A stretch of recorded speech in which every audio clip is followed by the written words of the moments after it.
এখন যে কোরআন থেকে আপনাদের সামনে আলোচনা হবে, আপনারা বলেন তো এই কোরআন শরীফের মধ্যে কোনো ভুল আছে? ভুল কে বলেছে? আল্লাহ। কোরআনের প্রথমেই আল্লাহ বলেছেন, জালিকাল কিতাবু লা রাইবা ফীহি হুদাল লিল মুত্তাকিন। এখানে যদি আল্লাহ বলতেন হুদাল লিন নাস তাহলে খুব সহজ হতো, কিন্তু আল্লাহ হুদাল লিল মুত্তাকিন বলার সাথে সাথে বোঝা গেল আল্লাহ পক্ষপাতিত্ব করছে। আল্লাহ এখানে নিরপেক্ষ থাকেনি, আল্লাহ পক্ষ নিয়েছে। কি নিয়েছে? যদি হুদাল লিন নাস বলতো যে কোরআনের মধ্যে কোনো সন্দেহ নাই, এই কোরআন পাইকারি হারে সবাইকে হেদায়েত দেবে, এ কথা আল্লাহ বলেন। আল্লাহ বলেছেন হুদাল লিল মুত্তাকিন, কেবলমাত্র মুত্তাকি বান্দা বান্দি যারা আল্লাহর কোরআন থেকে হেদায়েত পাবে তারা। এখন এই কোরআনের আলোচনা যারা আমরা শুনতেছি, বক্তা এবং শ্রোতা সবাইকে মুত্তাকি হওয়ার দরকার আছে না নাই? দরকার আছে না নাই? মাশাআল্লাহ। এখন মুত্তাকি হওয়ার গেলে কি করা লাগবে?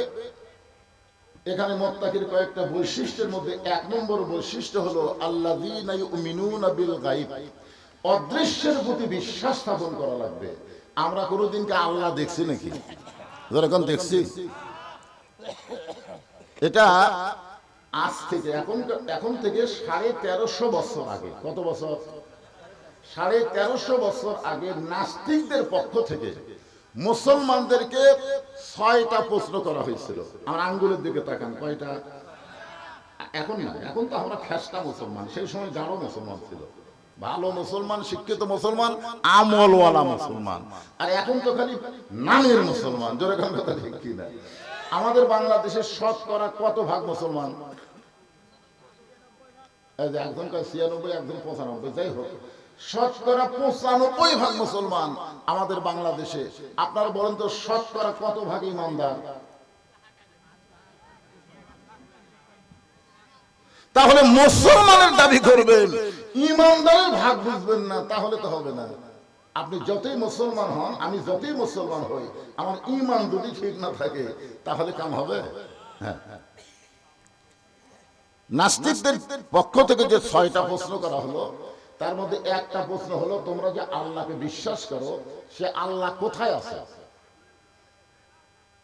আমরা আল্লাহ বিশ্বাস করি কি করি না? আমরা কি দেখা বিশ্বাস করি না না দেখা বিশ্বাস করি? তো প্রশ্ন করেছে 1350 বছর আগে, তোমরা যে আল্লাহর নামাজ পড়ো, তোমাদের আল্লাহ এখন কি করতেছে? তোমরা যে আল্লাহ রোজা রাখো, তোমাদের আল্লাহ কোন দিক হয়ে বসে থাকে? তোমরা যে আল্লাহর ইবাদত করো, হুকুম পালন করো, তোমাদের আল্লাহর আগে এই পৃথিবীতে কে ছিল? 5 নম্বর প্রশ্ন হলো তোমরা যে আল্লাহর গোলামি করো, সারা রাত করো, সারাদিন করো, তোমাদের আল্লাহ দেখতে কেমন? কয়টা করছে? এখন কয়টা? আর একটা প্রশ্ন করলো, সেই নবীর উম্মত হইয়া নবীর সুপারিশ নিয়ে তোমরা জান্নাতে যাওয়ার চাও, তোমাদের সেই নবী নাকি মেরাজ করেছেন। আজকে মসজিদকে যদি উন্নয়ন করতে চাই, শুধু মসজিদ 2 তলা 3 তলা 4 তলা করলে মসজিদের উন্নয়ন হবে না। মসজিদের উন্নয়ন হলো মুসল্লি কালেকশন। করে গান কথা ঠিক কি না? মসজিদ তো মাশাআল্লাহ, মুসল্লির খবর কি? তো নাস্তিকেরা বললো তোমরা বিশ্বাস করো তোমাদের নবী নাকি 7 আসমান পাড়ি দিয়া আল্লাহর আরশে গেছে, আল্লাহর সঙ্গে দেখা করে আল্লাহ নাকি 5 ওয়াক্ত নামাজ দিছে। আমাদের প্রশ্ন হলো তোমাদের নবী কোন দরজা দিয়ে আল্লাহর কাছে গেল? দরজা দেখান লাগবে। নাস্তিকদের ধারণা আসমানের কোনো দরজা নেই। তা আমরা বলি নবী দরজা দিয়ে আল্লাহর আরশে গেছে, সে দরজাটা কোথায় আছে? দরজা দেখান লাগবে। আপনারা এখানে খেয়াল করছেন, আল্লাহ ব্যাপারে 5টা, নবী ব্যাপারে 1টা। আমরা যে আল্লাহকে বিশ্বাস করি, আল্লাহ বলেছেন আল্লাযীনা ইউমিনুনা বিল গায়ব, গায়বকে বিশ্বাস করতে হবে, অদৃশ্য বিশ্বাস করতে হবে। আমরা কোনোদিন কিন্তু আমাদের কাঁধের ফেরেশতা দেখিনি, যে 2টা ফেরেশতা আমাদের কাঁধত আছে। আপনারা দেখছেন নাকি? দেখছেন? দেখা যায়? তোমার 2 কাঁধে 2 মোহরি, লিখিতেছেন ডায়েরি, দলিল দেখে রায় দিবে, টাকা পয়সার নাই কারবার। আল্লাহ কোরআনে বলেছেন কিরামান কাতিবিনা ইয়ালামুনা মা তাফআলুন। 1 নম্বর বৈশিষ্ট্য হলো অদৃশ্যের প্রতি বিশ্বাস স্থাপন করা। এক নামাজে আসরের নামাজ পড়ে জমি ধান দেখতে গেছে, যা দেখে উপর জমির পানি আছে, নিচে ওর জমির পানি নাই, নিচে ওর জমির পানি নেই, উপরে খালি পানি চরমর করতেছে। ওই তখন চারিদিকে তাকাইছে এভাবে, উপর দিকে না তাকা, খালি চারিদিকে তাকা, দেখে কেউ নেই। আস্তে করে বসে বিসমিল্লাহ কয়ে আল কাটছে। কি কয়ে আল কাটছে? মনে করছে বিসমিল্লাহ করি, তো বিসমিল্লাহ কয়ে আল কাটছে। আল কাটার পরে ওই পানি দিয়ে হাত ধুয়েছে, পানি দিয়ে হাত ধুয়ে আবার দাঁড়ায় চারিদিকে তাকায় বলতেছে আলহামদুলিল্লাহ, কেউ দেখেনি। আপনারা বলেন তো, লোকটার নামাজ আছে কিন্তু অদৃশ্যের প্রতি বিশ্বাস নাই। অদৃশ্যের প্রতি যদি বিশ্বাস থাকতো তাহলে সে বিশ্বাস করতো কেউ না দেখলে পাইকে নিয়ে বাঁচা লাগে। এই জন্য আল্লাহর কোরআনের হক কথা যখনই বলবার যাই তখন দুই একজন লোক উল্টে কয়, কি হলো রে হুজুর, আবার কি শুরু করল? আজকে সূরা মুলকের দুটো আয়াতের উপর আলোচনা হলো, খুব খেয়াল করে শুনবেন। হজ করবার তারা গেছেন, এখানে আমার ভাইদের ভাই হজ করছে, আমিও করছি। ভাই আপনি করছেন নাকি? ঘুম ধরছে? হজ করছেন? আচ্ছা ঠিক আছে, এখানে এখানে বসলে চুপা চলবে না, মানুষ সব থাকে আছে, বক্তার চাইতে আপনার সাইজ ভালো, সব এদিকে থাকে দেখে। শোনেন, হজ যখন করবার যারা গেছে, আপনাদের মাঝে যারা হাজী সাহেব আছে, তারা অবশ্যই আল্লাহর কাবা ঘরকে সামনে নিয়ে একটা স্বীকারোক্তি দিচ্ছেন। আল্লাহর কাবা ঘর সামনে নিয়ে যে স্বীকারোক্তি দিলেন, এটা কি এমনি এমনি দিচ্ছেন না অন্তর থেকে দিচ্ছেন? ওই স্বীকারোক্তির মধ্যে একটা কথা আছে, লাকাওয়াল মুলক লা শারিকা লাক। শুরুটা এইভাবে হয়, লব্বাইক আল্লাহুম্মা লব্বাইক, লব্বাইক লা শারিকা লাক লব্বাইক, ইন্নাল হামদা ওয়ান নি'মাতা লাকাওয়াল মুলক লা শারিকা লাক। আচ্ছা বলেন তো, লাকাওয়াল মুলক লা শারিকা লাকের বাংলা অর্থ কি? রাজত্বের ভিতরে, রাজনীতির ভিতরে একমাত্র আল্লাহ ছাড়া আমি অন্য কাউকে স্বীকার করি না। তাহলে রাজাকে মানুষ না আল্লাহ? কথা কয় না। গোটা পৃথিবীর কর্তৃত্ব, রাজত্ব, তাবারাকাল্লাযী বিয়াদিহিল মুলক, গোটা পৃথিবীর রাজত্ব, কর্তৃত্ব, মালিকানা একমাত্র কার হাতে? সমস্ত ক্ষমতার মালিককে। এটা কিন্তু 24 সালের 5ই আগস্টের আগে হাসিনা বুঝবার পারেনি। হাসিনা মনে মনে ভাবতে আমি ক্ষমতার মালিক, যার কারণে ওর মাজা ভাঙ্গা নেতাগুলো এরকে তা মশান হতো ভাই। দুইজন হাত ধরে টেজর তোলে আর দুইজন পাশাত মারে, পেলা উঠতে পারে তো। হ্যাঁ, একটা টেজর উঠে আসে, মাইক পায়া খেলা হবে।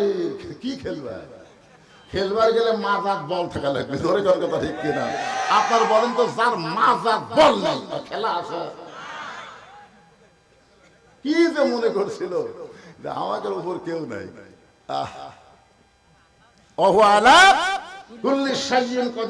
প্রত্যেকটা বিষয়ের উপরে একমাত্র ক্ষমতা কাহা।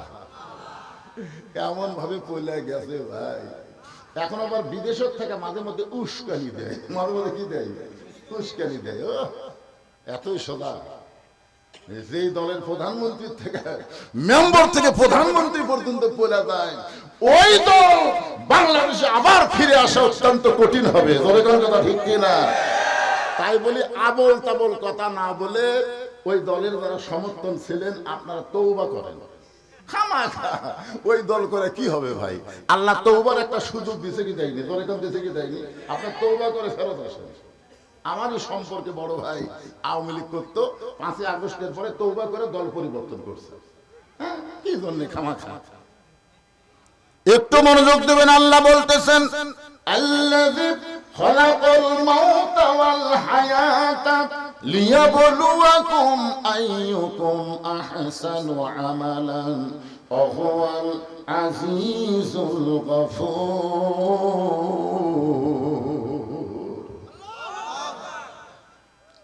কইলে সবাই কাম, দুই একজন কইলে। এখানে আল্লাহ কি বলতেছেন? মৃত্যু এবং হায়াত। আমরা কি মরব? মরবেন? আল্লাহ এখানে বলতেছেন খালাকাল মাউতা ওয়াল হায়াত। আমি তো এই আয়াত নিয়ে খুবই চিন্তা করছি। আমি কয়েকটা তাফসীর পড়ে দেখলাম, আগে বলা লাগতো খালাকাল হায়াতা ওয়াল মাউতা, আগে জীবনের কথা বলা লাগতো, তারপরে মরার কথা বলা লাগতো। কিন্তু আল্লাহ মরার কথা বললেন কি জন্য? আমরা সাধারণত জানি জন্মিলে মরিতে হবে, তাই জানি না ভাই? জন্ম নিলেই তো মরা লাগবে। তো আল্লাহ মরার কথা আগে বলে পরে জন্মানোর কথা বললেন, খালাকাল মাউতা ওয়াল হায়াতা। এই আয়াতের তাফসীর পড়তে গিয়ে সমস্ত তাফসীরকারক একই কথা বলেছেন, প্রত্যেকটা মানুষের সবচেয়ে নিকটতম যে জিনিসটা তার নাম হলো মৃত্যু। আপনারা বলেন তো আমাদের সবচেয়ে নিকটে তার নাম কি? আপনারা যারা এখানে আমার সামনে বসেছেন, আপনারা কি এরকম একটা লোক বলতে পারেন হুজুর আমার বাড়ি সবচাইতে কাছে, আমি ওয়াজ শেষ করে বাড়ি যাবই? এরকম একটা লোক বলেন তো। এই পুচকে, তুই তো ছোট মানুষ, তোর দাদাই বাসা আছে, তোর বাপ বাসা আছে, তুই বললে ক্ষতি কি? দেখছেন, একটা ছোট মানুষও বলার সাহস পাচ্ছে না, কারণ এখানে এসেছি যদি আল্লাহ না নিয়ে যায় আমরা কেউ যাবার পারবো না। ধরে কোন কথা ঠিক কি না? তাহলে আমাদের সবচাইতে নিকটে কি? মৃত্যু। আরো জোরে। এই কারণে আল্লাহ বললেন ওয়ালা তামুতুন্না ইল্লা ওয়া আনতুম মুসলিমুন। মুসলমান না হয়ে তোমরা কেউ মরিও না। আমরা যদি মুসলমান হয়ে মরতে চাই আমাদের করণীয় কি, এইটা একটু জানার দরকার আছে না নাই? এই কারণে আল্লাহ বললেন লিয়াবলুয়াকুম, তোমাদেরকে পরীক্ষা করা হবে, আইয়ুকুম আহসানু আমালা, সুন্দর আমলের পরীক্ষা হবে। এখন সুন্দর আমল আমরা করতে চাই, চাই কি চাই না ভাই? সুন্দর আমল করতে গেলে আমাদের কি করা লাগবে এই বিষয়টা আল্লাহ কোরআনে বললেন, অনুনাজ্জিলু মিনাল কুরআনি মা হুয়া শিফাউ ওয়া রাহমাতুল লিল মুমিনিন। এই মুহূর্তে একটা স্লোগান দিবেন, এই আয়াতের স্লোগান। আমি যেই বলবো সব সমস্যার সমাধান আপনার বলবেন দিতে পারে আল কোরআন। সব সমস্যার সমাধান দিতে পারে আল কোরআন। সারাদিন ভিক্ষা করে ফকির 2 কেজি চাল নিয়ে বাড়িতে আসে। কয় কেজি? তো এখন ফকিরের বইয়ের মন খুবই খারাপ। তো ফকির বলে আমি কত কষ্ট করে এর বাড়ি হর বাড়ি কুত্তার ধাবার খায়। কি কন এখনকার কুত্তা যে খারাপ আছে ভাই, খুবই সাবধান। গ্রামে গ্রামে যে কুত্তা আছে ফকিরের ব্যাগ ধরে মারে খানে। চাউল যাইছিল দুর্বল ব্যাগ ছিটে গেছে। এত কষ্ট করে আমি এ পাড়া ও পাড়া বেড়ায় 2 কেজি চাল আনি, তোর মন খারাপ কেন? বউ বলতে সারা জীবন ভিক্ষা করা লাগে, সারা জীবন। স্বামী কয় তাহলে আমি কি করব? বউ বলতেছে আপনাকে একটা বুদ্ধি দেই, এই বুদ্ধি অনুযায়ী কাজ করেন। বলে কি বুদ্ধি? বলে আপনি কি বাদশাহ শাহজাহানকে চেনেন? নাম শুনছি তো। তো সাধারণ মানুষের বাড়িতে না যায় বাদশাহ শাহজাহানের কাছে যান, এমন ভিক্ষা দেওয়া দিবে আর প্রতিদিন ভিক্ষা করা লাগবে না। বইয়ের বুদ্ধি শুনে ফকির পরদিন বাদশাহ শাহজাহানের রাজ দরবারে গেছে। জীবনে ফকির রাজ দরবারে যায় না, বইয়ের বুদ্ধি শুনে। ধরে কোন কার বুদ্ধি? এতদিন গেছে সাধারণ মানুষের দরজায়, আজকে গেছে বাদশার দরজায়। বাদশার দরজায় গিয়ে দেখে একজন দারোয়ান লাঠি নিয়ে দাঁড়ায় আছে। দারোয়ান কি নিয়ে দাঁড়ায় আছে? লাঠি নিয়ে। ফকির চিন্তা করে এত দরজায় ভিক্ষা করলাম, এরকম লাঠিওয়ালা মানুষ তো দেখিনি। কে রে পাগলা, তুই যে দরজা ভিক্ষা করছিস ওটা কি বাদশার দরজা? ফকির চিন্তা করতেছে কি করি, বউ তো বুদ্ধি দিছে, এখন যাওয়াই লাগবে। এই মনে করে ফকির যখন সামনে পা বাড়াইছে, দারোয়ান লাঠি দিতে আরে এক ধাপ। ফকির চিন্তা করতেছে এই ভাঙ্গাচোরা শরীর নিয়ে এর সাথে আর পারবো না, কারণ দারোয়ান কিন্তু দুর্বল মানুষ হয় না, দারোয়ান মোটামুটি শক্তিশালী মানুষ হওয়া লাগে। ধরে কোন কথা ঠিক কি না?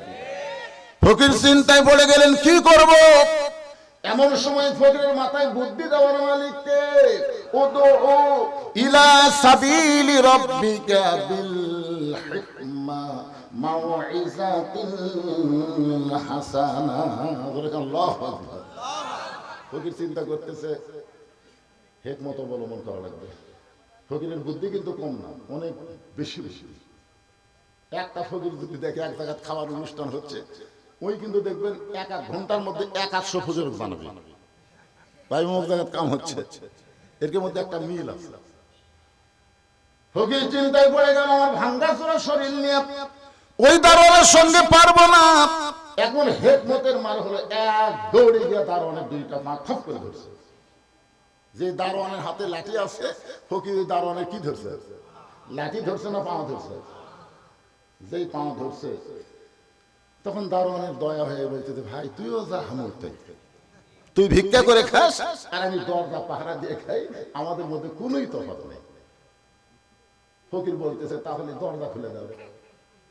দারোয়ান বলে, পাগল, আমি আছি প্রথম দরজায়, এরকম আরো 15টা দরজা আছে, প্রত্যেকটা দরজায় একটা করে দারোয়ান লাঠি নিয়ে দাঁড়ায় আছে, আমি খুলে দিলি কি পরের দারোয়ান খুলবে? ফকির বলতেছে, ভাই খালি তুমি খুলে দাও। দারোয়ান ঠাট্টা করে দরজা খুলে দিচ্ছে, ঠাট্টা, যা পরের দারোয়ানে পিটুন খায় এমনি বের হবে। এই ঠাট্টা করে দরজা খুলে দিছে। আর ফকির দরজা খোলা পায় ভিতরে ঢুকে দেখে 100 গজ দূরে আর একটা দরজায় দারোয়ান লাঠি নিয়ে দাঁড়ায়। ফকির দেখে বলে, ফকির ঢুকলা কেমনে? ফকির বলতে, কেমনে ঢুকলাম? তাহলে প্রথম দারোয়ানের কাছে যাও, ওই আমার পরিচয় পায়াই দরজা খুলছে, এখন তুমি দরজা খুলবে না মারবে সেটা তোমার ব্যাপার। দারোয়ান চিন্তা করতেছে, কে রে, এর যদি পরিচয় না থাকলো তাহলে প্রথম দরজা তো দারোয়ান দরজা খুলতো না, ও যখন খুলে দিছে তাহলে খামা খা, আমি আটকায় আমার চাকরি নষ্ট করবো। এর ঢপে ফকির হতে পারে, কিন্তু এর ভেতর কাম আছে। যদি কাম না থাকে তাহলে দারোয়ান দরজা খুললো কেন? পরে দারোয়ান দরজা খুলে দিলে ফকির যখন ভিতরে যায়, প্রত্যেকটা দারোয়ান একই কায়দায় ফকির কথা বলে, সবাই দরজা খুলেছে। এবার রাজ দরবারের মধ্যে ফকির ঢুকে, কাউরে চিনে না ফকির, কাউরে চিনে না। একজনকে বলতে দে, ভাই বাদশাহ শাহজাহান কোন জায়গায়? লোকটা চুম করছে। চমকাটার কারণ হলো, আমরা সবাই সম্রাট জাহাপনা বলে সম্মান দেই, আর এই বেটা সম্রাট নাই, জাহাপনা নাই, সরাসরি বাদশাহ শাহজাহান কোথায়? ওই ব্যক্তি হলো প্রধানমন্ত্রী। মনে মনে চিন্তা করতেছে, উজির আজম, এর চেহারা ফকিরের মতন হতে পারে, কিন্তু আসলে ফকির না। এতগুলো দরজা পায়রা দিয়া যেই বেটা ভিতরের মধ্যে ঢুকছে, এ তো সাধারণ মানুষ না। জোরহাত করে বলতেছে, বাবা বাদশাহ এখন রাজ দরবারে নেই, ওই যে ছোট্ট ঘর, ওই ঘরের মধ্যে ঢুকছে। দারোয়ান ঘরের কাছে যায়, দেখে দরজা বন্ধ, একটা জানালার পাল্লা খোলা আছে, ওই পাল্লা দিয়ে ভিতর দিকে তাকায় দেখে গোটা ঘর শুদ্ধ একজন মানুষ, একজনই মানুষ। দুই হাত তুলে বলতেছে, ও বাদশার বাদশাহ, তোমার দরবারে ফকির। আমি ফকির বলে দু চোখ দিয়ে দর দর করে পানি পড়তেছে। ফকির মনে মনে কয়, বইয়ের বুদ্ধি শোনা আসলাম বাদশার কাছে, কিন্তু আয়সা দিকে বাদশাহ নিজে ফকির হয়ে কাঁদতেছে। কার বুদ্ধি শুনে? বইয়ের বুদ্ধি শুনে আসলাম বাদশার কাছে, আর বাদশাহ যে হারে কাঁদতেছে। বড় ফকির কে রে? আমি বড় ফকির না ভিতরে যারা কান দিচ্ছে এটাই বড় ফকির? আমি তো কোনোদিন কান্দি না, আমি তো ভিক্ষা করার জন্য কোনোদিন ফকির ফকির বলে কান্দি না, কিন্তু এই বেটা যে হারে কাঁদতেছে। তাহলে বাদশাহ শাহজাহান ফকির হইয়া যার কাছে কান্দে, আমি ফকির। আল্লাযীনা ইউমিনুনা বিল গায়ব, অদৃশ্যে বিশ্বাস স্থাপন করে, আমি সেই বাদশার কাছে কাঁদতে চাই যে বাদশা হলেন তাবারাকাল্লাযী বিয়াদিহিল মুলক ওয়া হুয়া আলা কুল্লি শাইইন কাদির। আপনারা বলেন তো, ফকির ভিতরে ঢুকে ঈমান বাড়িছে না কমছে?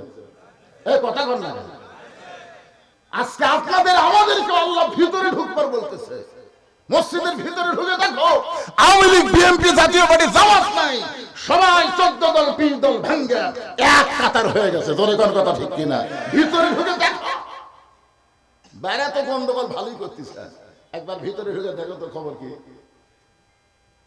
আমি নিজের চোখে দেখছি, ডান পাশে আওয়ামী লীগ, বাম পাশে বিএনপি, মাঝখানে জামাত, তিনজন মিলে পায়ের গোড়া শোভা করতেছে। তিনজন মিলে কাতারের পাওয়ার গোড়া শোভা করতেছে, কেউ কাউকে কোন ঘুতে মারতেছে না। আওয়ামী লীগ তো কবার পারে এই রাজাকার, বিএনপি কভার করে যুদ্ধপ্রতি, তুই কে আমাকে মাঝখানে। কিন্তু যখনই ভিতরে ঢুকছে তখন আর বিএনপি, আওয়ামী লীগ, জামাত নাই, সবাই কাতারবদ্ধ হয়ে ভাই ভাই ধরে কোন সুবহানাল্লাহ। তাহলে ভিতরে ঢোকার দরকার আছে না নাই?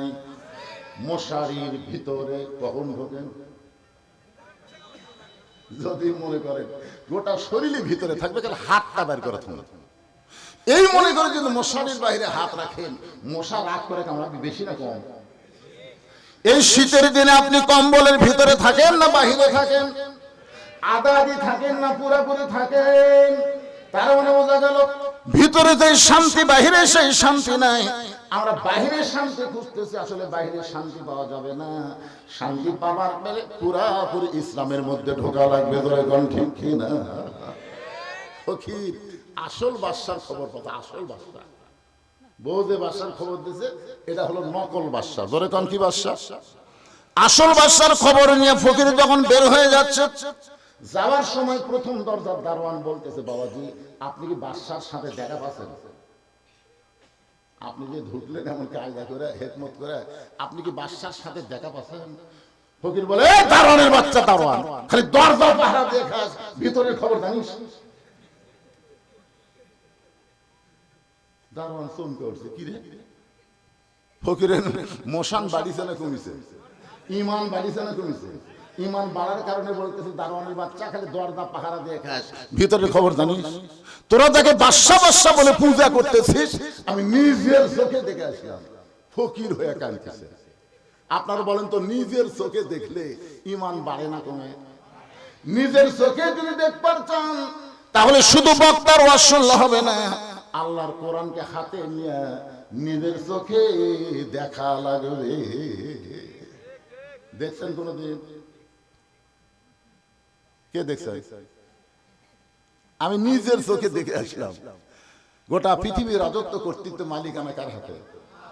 তো নিজের চোখে দেখে আসা আমি কি বলতে পারি যে আওয়ামী লীগ ক্ষমতায় ছিল, আমার সামনে বিএনপি ক্ষমতাতে আসতেছে? এ কথাকে আমি বলতে পারি? আওয়ামী লীগ ক্ষমতায় ছিল, বিএনপি ক্ষমতায় আসতেছে, এটা কোনো ইমানদারের কথা না। ইমানদারের কথা হলো, কেউ কখনো ক্ষমতায় থাকে না, সবসময় যিনি ক্ষমতায় তিনি আমার আল্লাহ। ধরে কোন কথা ঠিক কিনা কথা বলে? আল্লাহ কাউকে ক্ষমতা দেয়, দিয়ে ধরে না, ধরে না, ধরে না, কিন্তু ধরলে আল্লাহ দেয়। দেখি তো 5 বছর দিলাম, তুই কি করিস? যেরকম আল্লাহ ফেরানোর ক্ষমতা দিছিল, ফেরানোর কোন ক্ষমতা আছে? কোন ক্ষমতা আছে? ওই ক্ষমতা পায় এক সময় বলে আমি কে, আমি কে, আমি কে, মানে ক্ষমতা আল্লাহ দিছে, এখন ক্ষমতা পায় নিজেকে নিজে চিন্তা করতে না, আমি কে, আমি কে। এমন সময় ফেরানোর প্রধানমন্ত্রী বলতেছে, আপনি আপনার চিনতে পারতেছেন না, আপনি একদিন গোরস্থানের দারোয়ান ছিলেন। প্রধানমন্ত্রীর নাম হলো হামান। প্রধানমন্ত্রীর নাম কি? হামান। মানে এরা দুইজনই গোরস্থানের দারোয়ান ছিল। আপনি আপনার চিনতেছেন না, আপনি গোরস্থানের দারোয়ান ছিলেন। ফেরাউন বলতেছে, অতীতের কথা খবরদার বলবি না। আমি অতীতের কথা মনে ভুলে গেছি, ভবিষ্যতের চিন্তা আমার নাই, বর্তমানে আমি কে। আপনি মানুষ, আপনার অতীতের কথা মনে রাখতে হবে, ভবিষ্যতের চিন্তা করা লাগবে, তাহলে বর্তমান আপনি ফেরাউন হবেন না। ক্ষমতার মালিক আল্লাহকে বিশ্বাস করবেন। জনগণ কথা ঠিক না? ক্ষমতার মালিক কে? সবাই স্বীকার করে না, ঠেলার তোড়ে স্বীকার করে। আপনার বলেন তো, পৃথিবীর সমস্ত চিকিৎসা যখন শেষ হয়ে যায়, যখন ডাক্তাররা বলে কোনো গ্যারান্টি নেই, তখন সবাই বলে হুজুর দোয়া করবেন, হুজুর দোয়া ছাড়া। আপনার বাড়ি হলো মাছ বাড়িতে, আপনি গেছেন বগুড়াতে, কাজ করতে করতে রাত হয়ে গেছে বেশি, তখন একটা সিএনজি বলতে, ভাই খুব যদি বেশি পারি আমি বাগবাড়ি পর্যন্ত নিয়ে যাবো, তারপরে আমি পারবো না। আপনি যাবেন, আপনি বাধ্য হয়ে চিন্তা করতেছেন কি করা যায়, যাওয়া যাবে। আপনি বাগবাড়ি পর্যন্ত আসে আপনি বলতেছেন ভ্যান, অটো ভ্যান নাই, ভুটভুটি নাই, মাছ বাড়ি কেউ আসো নাই। আপনি খুবই খোঁজাখুঁজি করে দেখলেন কেউ নাই। যখন দেখতেছেন কেউ নাই, তখন আপনি বলতেছেন যার কেউ নাই তার আল্লাহ আছে। আপনার বলেন তো এই কথা কখন করছেন, আগে না শেষে? তো হুজুরের কাছে দোয়া আপনারা কখন চাচ্ছেন? কখন চাচ্ছে? সমস্ত ডাক্তার দেখা শেষ, এখন কয় হুজুর দোয়া করেন। বিশ্বাস করেন, দেশ নেত্রীর জন্য যেভাবে গোটা বাংলার মানুষ দোয়া করতেছে ইনশাআল্লাহ তিনি আবার সুস্থ হয়ে ফিরে আসবে। জনগণের কথা ঠিক না? তাও তো শাসের। এখন চারিদিকে তাকে দেখে ভ্যান নাই, ভুটভুটি নাই, কোনো লোকজনও নেই। তখন বলতেছে আল্লাহ যার কেউ নাই তার আল্লাহ। ওই এখন পায়ে হাঁটা মাছ বাড়ির দিকে রওনা দিচ্ছে। রাত তো অনেক হয়ে গেছে, 11টা 12টা বাজে গেছে। অন্ধকার মধ্যে একটু সরাসরি শব্দ, অক্তে জোরে জিকির করবে আর কেউ কথা, কিন্তু জোরে জোরে করতে দেখেন মানে ওই ভয়টা ওর ভিতর থেকে বের করার জন্য আল্লাহর জিকির করতেছে। জিকির করতে করতে বাড়ির দরজা দেখতে পাবে, বুঝছেন? এখন বাড়ির দরজা দেখতে পায়া সকিনার মা, আর মেয়ের নাম হলো সকিনা, বউকে ডাকতে সকিনার মা দরজা খোলো। বউ দৌড়ে এসে যেই দরজা খুলছে বাড়ির মধ্যে পাও দিয়ে বলে বাঁচলাম রে, বাঁচলাম রে। বউকে কি হয়েছিল? যে বিপদের মধ্যে আসছিলাম। আল্লাহ কয় পাগল, তুই বিপদের মধ্যে ছিলি না, এতক্ষণ তোর সঙ্গে আমি ছিলাম, তোর সঙ্গে কেউ ছিল না, আমি আল্লাহ ছিলাম। কিন্তু যেই বাড়ি পালে আর বউ পালি আর তুই আমার ভুলে গেলি। বাড়ি আর বউ পায় আর আল্লাহর কথা খেয়াল আছে? এইটা কে দাঁড়ালো রে? কোনো দাঁড়ালেই চলবে না, লাস্টে সেই খাওয়া হবে। এখন আয়াতটা মনোযোগ দিয়ে শুনে আল্লাহ বলতেছেন ইয়া আইয়ুহাল ইনসান মা গাররাকা বিরাব্বিকাল কারীম। মানুষ কিসের মায়ে পড়ে, কিসের ধোকায় পড়ে তোমাদের আপন আল্লাহকে তোমরা ভুলে গেলে। প্রথম দরজার দারোয়ান এরকম হুমকি পাচ্ছে, ধরে কোন কি পাচ্ছে? হুমকি পায় ডাকে, এ দারোয়ান রে, খামাখা দরজা পাহারা দিয়ে লাভ নাই, ভিতর আসো। সমস্ত দারোয়ান বলতেছে কেন? বলে এমন এক মৌলবাদী ঢুকছে, আমাদেরকে ধোকা দিয়ে এক মৌলবাদী রাজ দরবারে ঢুকছে, এখন বলে বাদশা নাই, ফকির হয়ে গেছে। সমস্ত দারোয়ান একত্র হয়ে কেউ ফকিরকে কিল মারে, কেউ ঘুষি মারে। ফকির চিল্লায় বলে যত ইমান মারিস না কেন, নিজের চোখে দেখা জিনিস মিথ্যা বলা যাবে না। নিজের চোখে যারা আল্লাহর কোরআন দেখবে তারা দরকার হলে জীবন দেবে, ফাঁসির মঞ্চে যাবে, কিন্তু বাতিলের সঙ্গে কোনোদিন আপোষ করবে না। জোরে বলেন কথা ঠিক? ফকির নিজের চোখে দেখছে, আর ইমান বাড়িছে না কমেছে? দারোয়ানেরা সমানে মারতেছে, কয় মেরে শেষ করে দে, মার, জীবন দিব কিন্তু ইমান দিব না। নিজের চোখে দেখছি রে, তোরা দেখ বাদশা বাদশা বলে পূজা করে আমার মারতেছিস, সে ফকির হয়ে কাঁদতেছে। ইতিমধ্যে বাদশাহ শাহজাহানের আসরের নামাজ শেষ, মোনাজাত শেষ করে বার হয়ে বলতেছে, এ দারোয়ানেরা কারে মারতেছ? কি জন্য মারতেছ? বলে জাহাপনা আমরা খালি মারতেছি, আপনি শুনলে তো মারাই ফেলবে। বাদশাহ শাহজাহান বলে কি হয়েছে? বলে আপনি নাকি ফকির হয়ে গেছে। এই বেটা বলতেছে আপনি নাকি আর বাদশা নাই, আপনি ফকির হয়ে গেছে। বাদশাহ শাহজাহান দৌড়ে এসে ফকিরের টুটি চাইবা ধরে বলতেছে, তুই জানিস না আমি বাদশাহ শাহজাহান? ফকির মুচকি মুচকি হাসে আর বলে এটাই তো জানতাম, এটাই তো এতদিন পর্যন্ত জানতাম। বাদশাহ শাহজাহান বলে জানতাম কি? জানতাম হলো অতীতকাল। বলে জানি জানি। ফকির কয় না এটাই জানতাম। আপনি বাদশা, এটাই জানতাম। বইয়ের বুদ্ধি শুনে, বইয়ের বুদ্ধি কি কোন বইয়ের বুদ্ধি শোনার দরকার আছে না? এ কথা কন না কেন? মায়েরা খালি কান ফেলে আছে। মা আজকে আপনাদের যে একটা ওয়াজ হবে, ফাটাফাটি ওয়াজ। বইয়ের বুদ্ধি শুনে আমি বাদশাহ শাহজাহানের দরবারে, কিন্তু নিজের চোখে দেখলাম আপনার মতো একজন মানুষ, আপনি কে জানি না, তবে আপনার মতোই একজন মানুষ ওই মসজিদের মধ্যে দুই হাত তুলে কাঁদতেছেন আর বলতেছেন, ও বাদশাহ বাদশাহ আমি ফকির, আমি ফকির। বাদশাহ শাহজাহানের দুইটা হাত থর থর করে কাঁপতেছে। দারোয়ান গুলো বলে জাহামনা ফকির কি কইল? এইটা শোনার পর আপনার হাত কেন কাঁপতেছে? বাদশাহ শাহজাহান বলে ফকির যা বলেছে সত্য বলেছে। তাহলে আসল বাদশা কে? আরো জোরে জোরসে বলো। এরপরে আর কোন সন্দেহ আছে? অহু আলা কুল্লি শাইইন কদির, সমস্ত ক্ষমতার মালিক কে? যদি আপনি না কোন আল্লাহর ক্ষমতা কমবি, তাহলে জবান করে জোরে বলেন সমস্ত বিষয়ের উপর একমাত্র ক্ষমতা কার?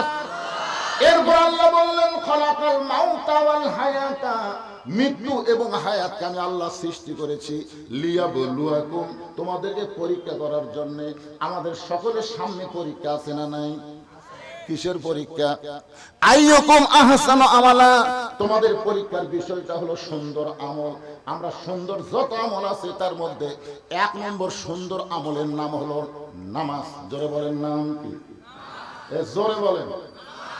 যত আমল আপনি করেন, ঈমান গ্রহণ করে যতই আমল করেন, সবচাইতে 1 নম্বর সুন্দর আমল হলো নামাজ। এখন আপনাদের কাছে আমার প্রশ্ন হলো, এই নামাজ কি একা একা পড়া না জামাতে? কয় রাকাত? না না, 5 ওয়াক্ত কয় রাকাত? এটা আপনারা জানেন না? 70 রাকাত নামাজ জামাতে পড়া লাগবে। সেটা এখন জামে মসজিদে পড়েন আর ওয়াক্তে মসজিদে পড়েন, পড়া লাগবে। আমার কথাকে বুঝলেন? 70 রাকাত নামাজ, ফজরের ফরজ 2, যোহরের ফরজ 4, আসরের ফরজ 4, মাগরিবের ফরজ 3, এশার ফরজ 4। এখন আপনাদের কাছে আমার প্রশ্ন হলো, আল্লাহ ইচ্ছা করলে, আল্লাহ যদি ইচ্ছা করতো তাহলে এই 5 ওয়াক্ত নামাজ 4 5 20 রাকাত দিতে পারতো, পারতো না ভাই? ফজর 4, যোহর 4, আসর 4, মাগরিব 4, এশা 4। কিন্তু আল্লাহ এভাবে নামাজ কেন দিলেন?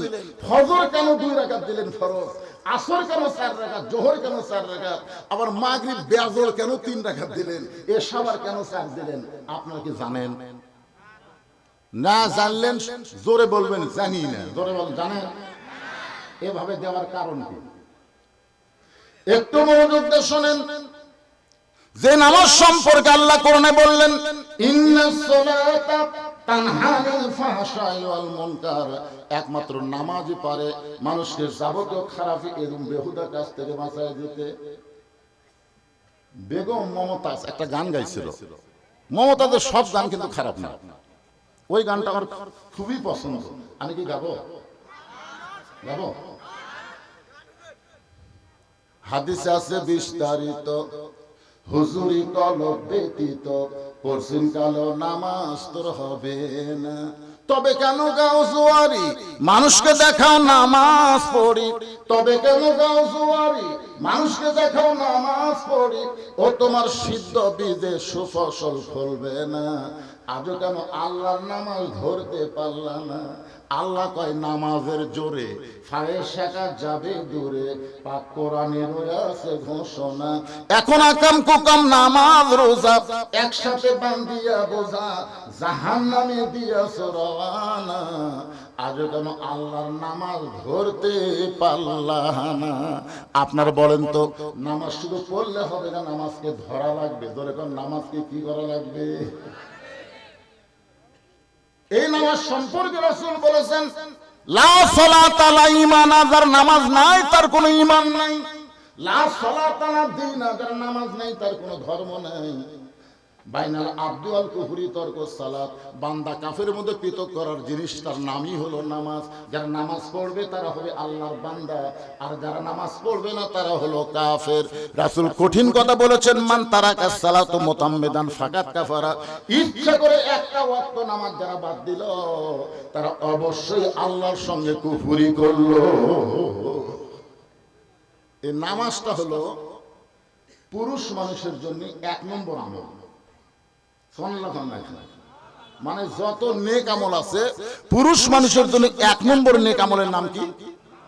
কিন্তু যে সমস্ত মায়েরা পর্দার অন্তরে বসে আছেন তাদের জন্য কিন্তু 1 নম্বর নেক আমল নামাজ না, আহসান আমল। আল্লাহ বলেছেন সুন্দর আমল।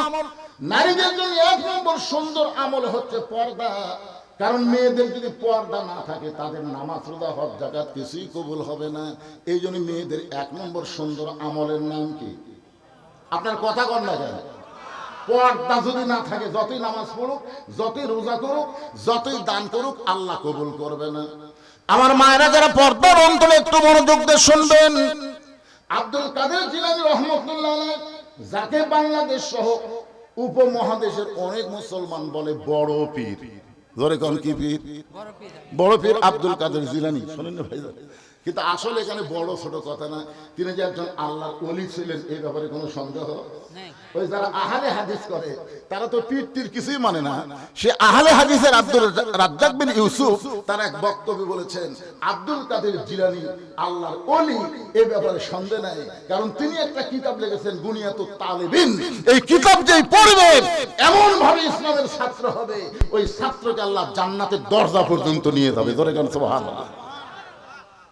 এখন বড় পীর কোন আর না কোন, তিনি একজন ব্যাপারে কোনো সন্দেহ নাই।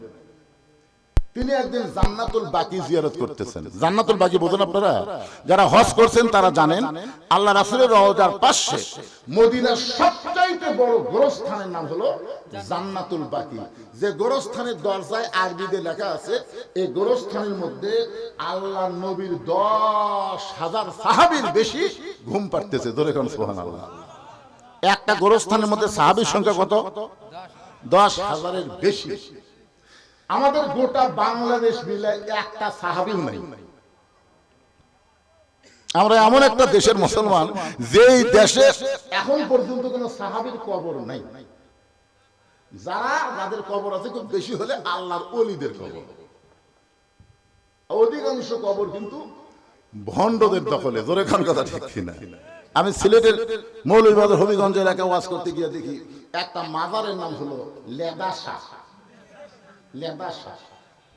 কিছু দূর যাওয়ার পরে দেখি আর একটা মাজার হলো ঘোড়া শাহ। তা আমার মধ্যে চিন্তা হলো যে লেদা শাহ, ঘোড়া শাহ। একজনকে জিজ্ঞেস করলাম, ভাইজান ওদের সামনে দিকে আসলাম লেদা শাহ, এটা ঘোড়া শাহ, এই অলিগুলো কোত্থেকে আইছে? বলে অলি তো না হুজুর, এতে ঘোড়া শাহ দেখতেছেন, এই ঘোড়া ওটি লাগিয়েছে, ওই লাদ এখন হচ্ছে লেদা শাহ। আরে ঘোড়া এই জায়গা কবর দিচ্ছে, এটা হলো ঘোড়া শাহ। একটাও পীর সাহেব নাই, ঘোড়া লাভ। বাংলাদেশের অধিকাংশ আল্লাহর ওলিদের কবর কবর না, ভণ্ডদের কবর। ধরে খান কথা ঠিক কিনা? একটু মনোযোগ দিয়ে শুনবেন। 10,000 সাহাবীর কবর জান্নাতুল বাকির ভিতরে। সেই জান্নাতুল বাকি আব্দুল কাদের জিলানী রাহমাতুল্লাহ আলাইহি জিয়ারত করতেছেন। এমন সময় পিছন দিক থেকে একজন বলে, হুজুর আমি শুনেছি এই জান্নাতুল বাকির মধ্যেই মা ফাতেমার কবর আছে, আপনি একটু চোখ বন্ধ করে দেখেন তো কবরটা কোন জায়গায়। মুরিদ বলতেছে, আমি শুনেছি জান্নাতুল বাকির মধ্যেই মা ফাতেমার কবর আছে, আপনি একটু চোখ বন্ধ করে দেখেন তো কবরটা কোন জায়গায়। আব্দুল কাদের জিলানী ছোট বাচ্চার মতন কান্না শুরু করে দিলেন। মুরিদ বলে, হুজুর আপনি কাঁদেন কেন? আব্দুল কাদের জিলানী মুরিদ রে শোনো, এই জান্নাতুল বাকির মধ্যে মা ফাতেমার কবর আছে, কিন্তু কবরটা কোন জায়গায় এটা কিয়ামত পর্যন্ত কেউ বলতে পারবে না। সমস্ত মুরিদ বলে, হুজুর এই জান্নাতুল বাকির মধ্যে মা ফাতেমার কবর, কিন্তু কবরটা কোন জায়গায় কিয়ামত পর্যন্ত কেন বলা যাবে না? আব্দুল কাদের জিলানী বললেন, আমার মা ফাতেমা হইল জহুরা, আমার মা ফাতেমা হলো জহুরা। আর এই জহুরা হওয়ার কারণে তার কবর কোন জায়গায় এটা কেউ বলতে পারবে না। সমস্ত মুরিদ বলে, হুজুর তাহলে জহুরা মানে কি? মরদ মানুষের জন্য না হলেও আমার মা বোনদের জন্য জহুরা শোনা লাগবে। কারণ আজকে আমাদের মা বোনরা যদি ভালো হয়, এদের পেটের ভিতর থেকে যে সন্তান আসবে, আগামীতে সন্তানগুলো সবই আল্লাহর ওলি হয়ে জন্ম নেবে। ধরে কোন সুবহানাল্লাহ। কারণ মা যদি ভালো হয়, সন্তান কি হয়? একটা নেপোলিয়ান খ্রিস্টান বলেছে, যদি তোমরা ভালো একটা সন্তান চাও তাহলে ভালো একটা মায়ের দরকার। এই চিল্লে চিল্লি মার্কা মা হলে চলবে না। এরে বাচ্চারা সামনে এই দুটাতে বসে আছে না, ঘুম পারবি ভালো ভালো, এদের মাও ভালো। হ্যাঁ, একে মাও ভালো, এদের এক জায়গায় বসে আছে, লড়ালড়ি করতেছে না। যে সমস্ত বাচ্চারা রাস্তা ঘুরতেছে, দৌড়াদৌড়ি করতেছে, আপনি খোঁজলে দেখেন, ওই যখন মায়ের পেটে আছিল, ওর মা ওর পেটে গোটা পাড়া ঘুরিছে, ওই পেটের মধ্যেই ঘুরনে বেরাম পাচ্ছে। বারে হয়ে আসা ভালো হবে। আমার মায়ের একটু মনোযোগ দিয়ে শোনেন। সমস্ত মুরিদ বলে, হুজুর জোহরা মানে কি? আব্দুল কাদের জিলানী বললেন, জোহরা মানে যদি জানতে চাও তাহলে শোনো, হযরত আলী এশার নামাজ আদায় করে বাড়ির মধ্যে ঢুকছে। হযরত আলী এশার নামাজ পড়ে কোথায় ঢুকছে? আপনারা এশার নামাজ পড়ে কোথায় ঢুকবেন? আজকে ওয়াজ শুনতেছেন, এটা ভিন্ন কথা। আল্লাহ রাসূল বলেছেন, এশার নামাজের পরে কেউ যদি অযথা গল্প করে, বরং কোনো গল্প করা যাবে না। এশার নামাজের পরে তোমরা ঘুমায় যাওয়া, ফজরের নামাজের আগে তাহাজ্জুদ আছে, তাহাজ্জুদের মহব্বত আদায় করবা, ফজরের নামাজ জামাতের সঙ্গে আদায় করো। জোরে কোন সুবহানাল্লাহ। ফজরের নামাজ কার সাথে? জামাতের সাথে। আমার এলাকায় একদিন ফজরের আযান হয়নি, অনেক মুসল্লি মসজিদের দরজার সাথে তালা দেওয়া। কে রে মুয়াজ্জিন সাহেব আছে, এতন পাইনি, মসজিদে তালাই খোলেনি, চারিদিকে আযান হয়ে গেছে, এ তালা খুললো না কেন? ৩-৪ জন মুয়াজ্জিনের বাড়ি যায়, মুয়াজ্জিন সাহেব চারিদিকে আযান হয়ে গেছে আর তুমি মসজিদে তালাই খোলনি। মুয়াজ্জিন হলমল করে বাইরে এসে বলতেছে, আর কান ধরে বলতেছি জীবনে ওয়াজ শুনবার যাবো না। মুয়াজ্জিন কান ধরে বলতেছে আর জীবনে ওয়াজ শুনবার যাবো না, এই ওয়াজ শুনবার যায় আমি চেতন পাইনি। তাহলে ওয়াজের ফজিলত দেখেন, ওয়াজ শুনে মুয়াজ্জিনই চেতন পায় না। তাহলে এই জন্য আজকে আমরা নিয়ত করব, ওয়াজ শুনবো, ঘুমও পারবো, আমার ফজরের নামাজ জামাতের সঙ্গে আদায় করব। কি নিয়মে ঘুম পারলে, কি নিয়মে ওয়াজ শুনলে, কিভাবে ফজরের নামাজ জামাতে পড়া যায়, আল্লাহর কোরআন থেকে এই তালিমটা আমি আপনাদের দিব। নেবেন না ভাইজান? হযরত আলী এশার নামাজ পড়ে ঘরের মধ্যে ঢুইকা দেখে ফাতেমা সুন্দরী সাইদা গুইজা বসে আছে, হাসান হুসাইনকে সুন্দর করে সাজায় দিছে, ঘরটাও ফাতেমা সুন্দর করে সাজায় রাখছে। এখন বলেন তো, পুরুষ মানুষ বাহির থেকে ঘরের মধ্যে এসে সবকিছু যখন সুন্দর দেখতে পায়, ওই পুরুষের মধ্যে একটা জান্নাতি শান্তি আল্লাহ তৈরি করে দেয়। সুবহানাল্লাহ কন না কেন? আপনি পুরুষ মানুষ বাইরে থেকে যখন ঘরের মধ্যে এসে দেখতেছেন বউ সুন্দরী সাজা গুজা বসে আছে, সন্তানকে সুন্দর কাপড় পরে দিছে, ঘরের বিছনাপত্র সব সুন্দর করে রাখছে, আপনার মনে একটা শান্তি হবে না? হবে কি হবে না? কতক্ষণ কিন্তু এসে দেখতেছেন একশোল মাটি ছুঁয়ে থেকে গ্যাঙ্গাচ্ছে, আর একজন প্যান্টও খুলে বসে আছে, আর বউ তো পাতিলের হাঁড়ির মতন এটি কালি এটি হলদি নিয়ে বসে আছে, বিছনার দিকে তাকে দেখেন বালুস একটি খেতা একটি চাদর উপর হয়ে আছে। তখন আপনি বলতেছেন, আল্লাহ রে, এ বাড়ি থেকে বেরাই ভালো রে। অনেক মরদ মানুষ কিন্তু বাড়িতে থাকবার চায় না, সবসময় বাইরে ঘুরঘুর করে, কারণ ওর বাড়ির মধ্যে কি নাই? শান্তি নাই। ধরে বলেন কি নাই? হযরত আলী ঘরের মধ্যে ঢুকেই বলতেছেন আলহামদুলিল্লাহ, আলহামদুলিল্লাহ, আলহামদুলিল্লাহ। 3 বার যখন আলহামদুলিল্লাহ শব্দ উচ্চারণ করেছে, এমন সময় ফাতেমা হাসান হোসেনকে বুকের মধ্যে নিয়ে বলে, বাবু তোমরা 2 ভাই একটু অন্য ঘরে যাও, তোমার বাবার সঙ্গে আমার গোপন কিছু গল্প আছে। যেই মাত্র ফাতেমা বলতেছে হাসান হোসেনকে, বাবা তোমরা 2 ভাই একটু অন্য ঘরে যাও, তোমার বাবার সঙ্গে আমার গোপন কিছু গল্প আছে, কথাবার্তা বলার সঙ্গে সঙ্গে হাসান হোসেন হাসতে হাসতে যখন অন্য ঘরে গেছে, এমন সময় ফাতেমা ঘরের দরজা বন্ধ করে দেয়। সন্তান 2টাকে বের করে দিয়ে যখনই দরজা বন্ধ করেছে, সঙ্গে সঙ্গে হযরত আলী মাথার টুপি খুলেছে। আপনার বলেন তো, সন্তানকে বের করে দিয়ে বউ যদি ঘরের দরজা বন্ধ করে দেয়, তখন আর মাথার টুপি দেওয়া যাবে? একেবারে আস্তে কম। আপনি কি মনে করতেছেন আমি যত বড়ই বক্তা হই, আমি ওয়াজ করে বাড়ির যে টুপি মাথাতে থাকি, যদি 5 মিনিট দেরি হয় বউ এসে টুপি খোলে, কি আবার হুজুরগিরি করবেন নাকি? শীতের দিনে একলা ল্যাব গরম হচ্ছে না, আর হুজুর খেলে ওয়াজ করে। আমি কইলাম তুমি এত গরম হচ্ছে কেন? আমার বউ বলতে, শোনেন, জনগণ যতদিন আপনাকে চাবে ততদিন আপনি বউ ভুলে থাকবেন। যেদিন থেকে জনগণ চাবি না, কেউ দাওয়াত দিবি না, তখন এসে আমার কাছে পড়ে যাবেন, কিন্তু আমার ঘুম হবে না। কেন? বলে প্রত্যেকটা বক্তা বুড়াকালে একটা ব্যারাম হয়, হুঁশ হুঁশ ব্যারাম, এই যে মাইক ওয়াজ করে এই ব্যারামের নাম হাঁপানি ব্যারাম। পরিকন কি ব্যারাম? তখন আপনি স্বামী আমার কাছে হাউস মাউস করেন, ঘুম হবে? যৌবন বয়সে খেতা গরম করলাম একলাই, ল্যাব গরম করে একলাই, আর বুড়া বয়সে হাঁপানি নিয়ে বইয়ের কাছে আইছে। একটু মনোযোগ দেন, আল্লাহ কোরআনে বলেছেন, হুন্না লিবাসুল লাকুম ওয়া আনতুম লিবাসুল লাহুন্না। স্বামী হলো বিবির পোশাক, বিবি হলো স্বামীর পোশাক। যেই মাত্র ফাতেমা দরজা বন্ধ করেছে, সঙ্গে সঙ্গে হযরত আলী মাথার টুপি খুলেছে। ফাতেমা এক দৌড়ে এসে স্বামীর বুকের মধ্যে মাথা ঢুকে ছোট বাচ্চার মতন ফোঁপায় ফোঁপায় কাঁদতেছে।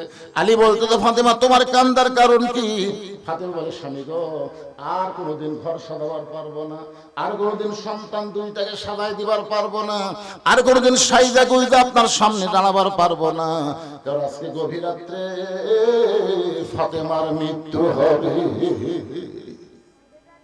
যেই মাত্র কইছে গভীর রাত্রে ফাতেমার মৃত্যু হবে, গাছের গোড়া কাটলে গাছটা যেমন পড়ে যায়, হযরত আলী তেমনি পড়ে গেলেন ঘরের মাঝায়। ফাতেমা এবার মুস্কি মুস্কি হাসতেছে, কিন্তু ওনাকে কান্দা কান্দা স্বামীর কাছে যে কথা কইছে, স্বামী পড়ে যাওয়ার পর ফাতেমা মুস্কি মুস্কি হাসতেছে। মুস্কি মুস্কি হেসে ওই স্বামীর মাথাটা উরাতের উপরে নিয়ে কপালে একটা চুমা দিয়ে বলে, স্বামী গো, এতদিন আমি জানতাম আপনি পৃথিবীর সবচাইতে বড় জ্ঞানী, আপনি পৃথিবীর সবচাইতে বড় বীর। এদিকে চামচা বলেছে, হোসাইন তোমার বাবা হলো বিশ্ব আলেম, তোমার বাবা শুধু বিশ্ব আলেম না। ফাতেমা বলতেছে, আমার নবী বলেছেন, আমার বাবা বলেছেন, আলী আসাদুল্লাহিল গালিব, আলী হচ্ছেন পৃথিবীর সবচাইতে বড় বীর। ধরে কারণ সুবহানাল্লাহ। ফাতেমা বলতেছে পৃথিবীর সবচাইতে জ্ঞানী আপনি, সবচাইতে বড় বীর আপনি, আর বইয়ের মরার খবর শুনে এভাবে পড়ে গেলেন। আপনি কি মনে করেন দুনিয়াতে আসা থাকার জন্য না যাওয়ার জন্য? সবাই বলেন, ছোট বড় যারা বসে আছেন সবাইকে বলতে হবে। আমি যেই বলবো আসলে, আপনারা বলবেন যাইতে হবে। আসলে কবে?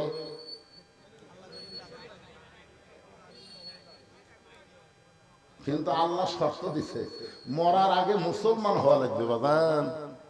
যখন তখন গেলে হবে না, মুসলমান হয়ে মরতে হবে। ফাতেমা বলে, স্বামী এমন করে আপনি কাঁদবেন না, কারণ আসলে যাইতে হবে। ওগো স্বামী, আমি চলে যাওয়ার পর আমার 3টা চাওয়া আপনাকে পুরা করা লাগবে। আমি চলে যাওয়ার পর আমার 3টা চাওয়া পুরা করা লাগবে। হযরত আলী ছোট বাচ্চার মতন কান্দে, বলে, ফাতেমা রে, দুনিয়ার জীবনে অত্যন্ত গরিব ছিলাম বলে তোমার একটা চাহিদাও আমি পুরা করবার পারিনি। আপনারা বলেন তো, হযরত আলী দুনিয়াতে ধনী ছিল না গরিব ছিল? কেমন গরিব! আলীর জীবনে পড়ে দেখেন এত গরিব ছিল। ফাতেমা হযরত আলীর বউ হওয়ার পরে জাতা ঘুরাইতে ঘুরাইতে হাতের মধ্যে ফসকা পড়ে ওই হাতের চামড়া উঠে রক্ত পর্যন্ত বের হয়েছে। এত অভাবী ছিল হযরত আলী। সে আলী কান্দে বলে, ফাতেমা দুনিয়ার জীবনে কিছুই দিবার পারলাম না, মরার পরে তুমি কি চাইবা ফাতেমা? ফাতেমা বলে, স্বামী গো, আমার 3টা চাওয়া। 1 নম্বর চাওয়া হলো রাতের অন্ধকারে আমার মৃত্যু হবে। এই রাতের অন্ধকারই আমাকে দাফন করা লাগবে, কারণ আমি পর্দাকে এত ভালোবাসি। সব সময় আল্লাহর কাছে দোয়া করেছি, আল্লাহ ফাতেমার মৃত্যুটা যেন গভীর রাতে হয়। আল্লাহ তাআলা আমার দোয়া কবুল করেছে। আমার রাতের অন্ধকারে পর্দায় মৃত্যু হবে, কিন্তু আমি মরে যাওয়ার পর এই 3টা চাওয়া আপনাকে পুরা করা লাগবে।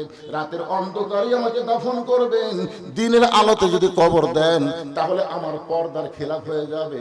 ওগো স্বামী, আমার 2 নম্বর চাওয়া হলো আমার কোন জানাজার ব্যবস্থা করবেন।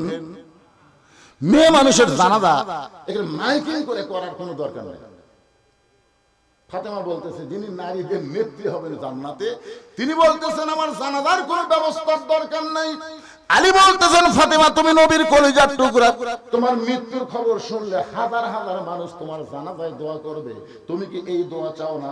ফাতেমা বলতে, স্বামী গো, লক্ষ লক্ষ মানুষ যদি দোয়া করে ফাতেমা ভালো, আর আপনি যদি বলেন আমার ফাতেমা ভালো না, ওই লক্ষ মানুষের দোয়া দেয় ফাতেমার 1 তিল পরিমাণ লাভ হবে না। আর দুনিয়ার তামাম মানুষ যদি বলে ফাতেমা খারাপ, আর আপনি যদি বলেন ফাতেমা ভালো, এই স্বামীর সার্টিফিকেটে আল্লাহ ফাতেমার জন্য 8টা জান্নাতের দরজা খুলে দিল। এখন আপনারা বলেন, বউ ভালো হওয়া লাগবে কার কাছে? কেন আমার কথাকে আপনারা বুঝতে পারতেছেন? তাহলে বউ ভালো হওয়া লাগবে কার কাছে? আর হামাকের গুলা লব উল্টা কি কয়? এরকম লব উল্টা, তুমি তুমি আমাকে দেখতে পারবে না, খালি তুমি। গোটা পাড়া খুঁজে দেখো আমার বিরুদ্ধে কেউ নাই।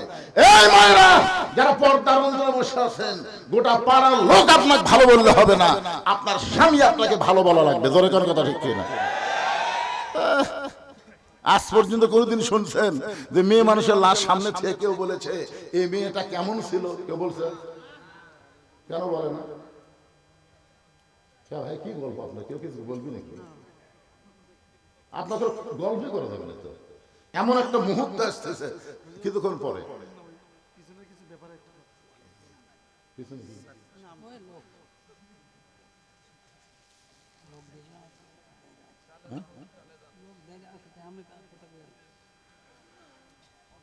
আসলে একে তো বদরুল রশিদ বক্তা এই এলাকা খুব কম আসছে, ঠিক কেন বলেন? এই বছর তো আশাই হয় না। এটা তো একটা আছে। আবার দ্বিতীয়ত আমি কিন্তু ঘরের বক্তা না, আমি ভাইরাল বক্তা। ধরে কি বক্তা? এখানে এমন কোন লোক নাই যে আমার ওয়াজ শুনে। 3 নম্বর হলো এখানে এমন খলিফা হারুন চমকে বলতেছে, ঘরের মধ্যে তুমি আর আমি ছাড়া তো কেউ নাই, তাহলে লাঠি কেমনে কাকে দিবা? বলে যাবো না।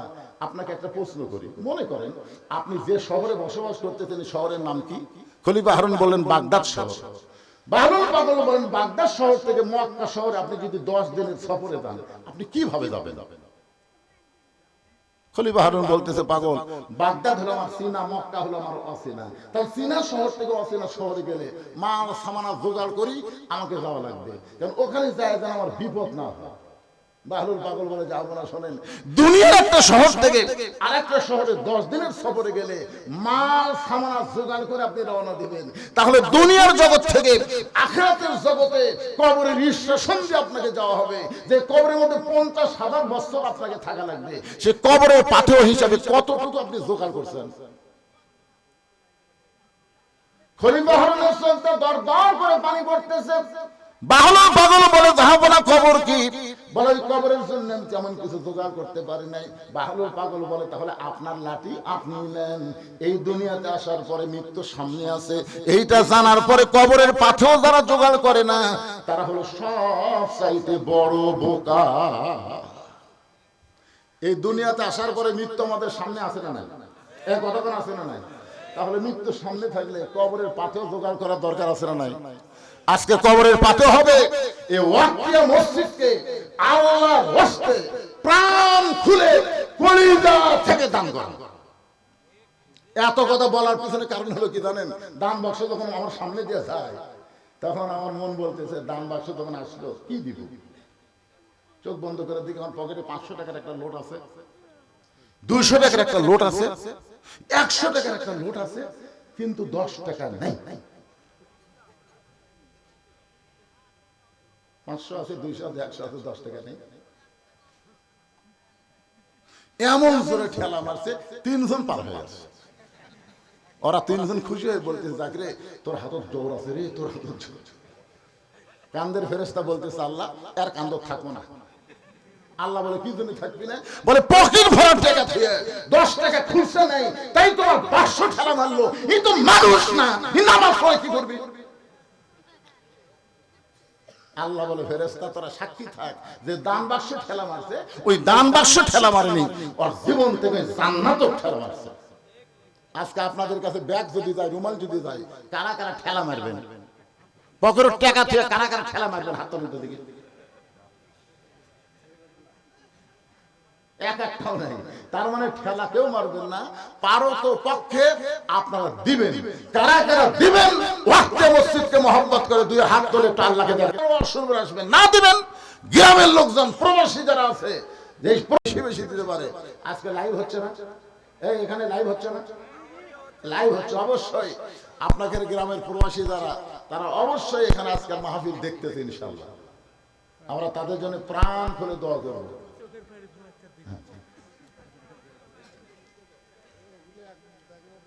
এই যেগুলো টাকা আদায় হয়েছে মায়েদের মধ্যে যারা করতেছে, এগুলো তো বিশ্বস্ত লোক লাগবে।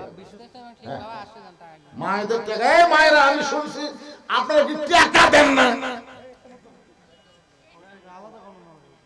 আজকে আপনাদের টাকা আলাদা গণনা হবে, দেখা যাক। পুরুষরা ফার্স্ট হয় না, নারীরা ফার্স্ট হয়। বাংলাদেশের মেয়েরাই কিন্তু আমাদের উপরে আছে অনেক বছর ধরে। কথা কন না কেন ভাই? মেয়েরাই উপরে নেই।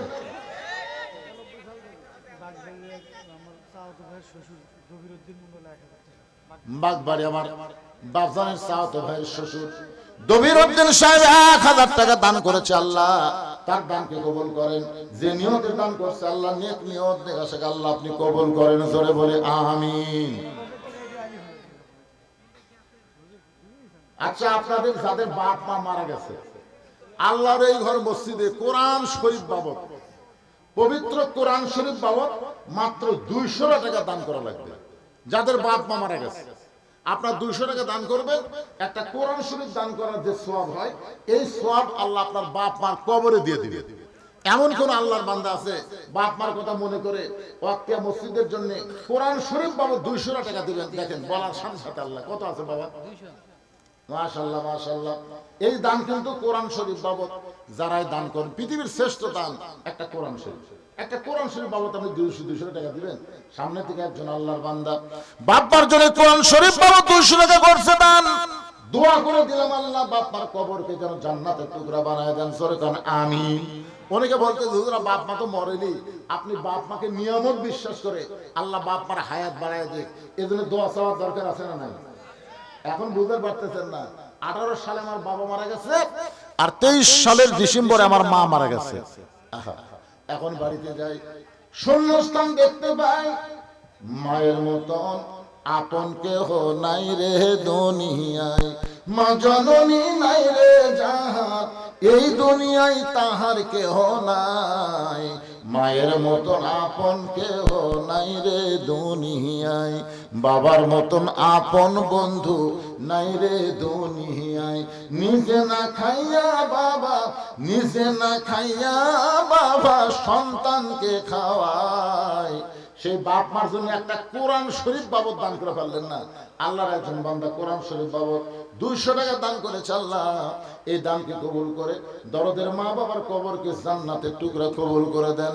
কত টাকা কত পয়সা দুনিয়াতে কত হালে কত দিকে চইলা যায়।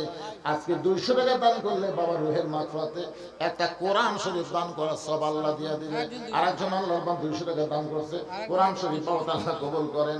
আরেকজন আল্লাহর বান্দা, এটা তো 500 রে বাবা, 500 দিলে মাশাআল্লাহ।